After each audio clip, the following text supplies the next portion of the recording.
Hey you lovely viewers, welcome back to my channel. শীতের পিঠা পর্বে আজকে শেয়ার করব গাজরের পোয়া পিঠা। আর আমরা গাজর দিয়ে পুডিং, সালাদ, তারপরে আরও অনেক কিছু খেয়ে থাকি।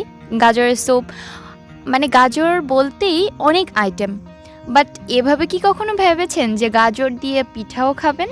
হ্যাঁ, আজকে এই গাজর দিয়েই ফুলকো পোয়া পিঠা করে দেখাবো। আর পিঠাটা আমি ইচ্ছা করেই এরকম একটু লালচে টাইপ করে নিয়েছি, কারণ আমার কাছে এরকম খেতে ভালো লাগে। আপনাদের কাছে যেরকম খেতেই ভালো লাগে আপনারা সেই লুকেই তৈরি করবেন। বাট লুক কোনো ব্যাপার না, এখানে স্বাদটাই বড় কথা। তো চলুন আমরা শুরু করি। আর আজকে আমি পিঠার ব্যাটারটা করার জন্য এরকম একটা হাঁড়ি নিয়েছি, কারণ হাঁড়িতে করতে আমার খুব ভালো লাগে। তো প্রথমে আমি 1 কাপ ভেজা চালের গুঁড়ো দিয়ে দিচ্ছি। আপনারা চাইলে শুকনো চালের গুঁড়োও নিতে পারেন। তারপরে দিয়ে দিচ্ছি আরও হাফ কাপ, মোট 1.5 কাপ চালের গুঁড়ো আমি এখন অ্যাড করব। এর সাথে অ্যাড করছি হচ্ছে আটা। আপনারা চাইলে ময়দা দিতে পারেন, কোনো সমস্যা নেই। আমি আজকে আটা দিয়েই করে দেখাচ্ছি, আমার কাছে ময়দা ছিল।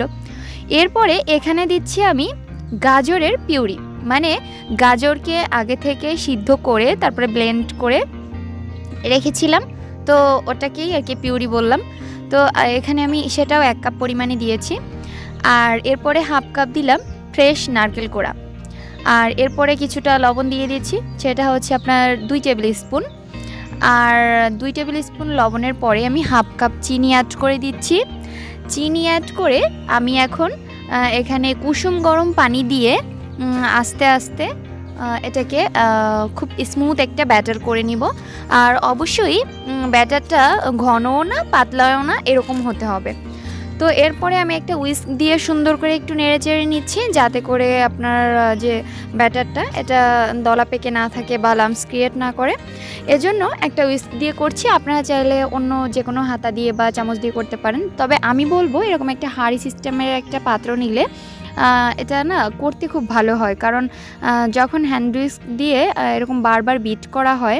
আর ফুলকো হওয়ার একটা টিপস হচ্ছে এখানে যে আপনি যদি কুসুম গরম পানি অ্যাড করেন সেটা, আর উইস্ক দিয়ে এই যে আমি যেভাবে করছি এভাবে যদি করেন, তাহলে এটার মধ্যে অনেক একটা বাবলস ক্রিয়েট হবে বা বাতাস ক্রিয়েট হবে।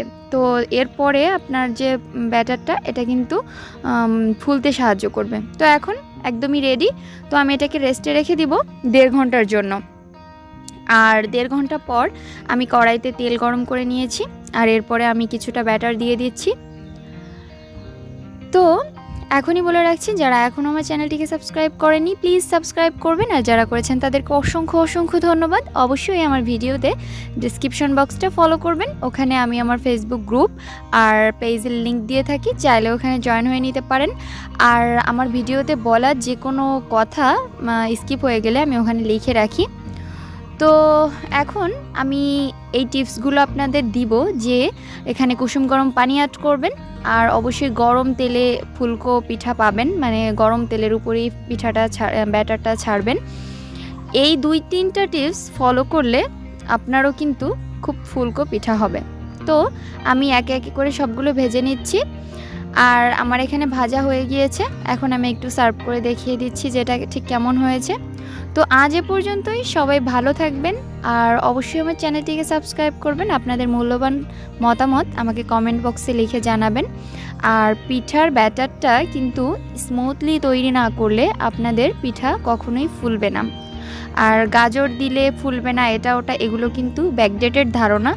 কারণ যেহেতু গাজরের পিঠা আর গাজরের পোয়া পিঠা, তাই দেখতেই পাচ্ছেন ভিতরটা কতটা ফুলকো ছিল। তো আজ এ পর্যন্তই, সবাই ভালো থাকবেন।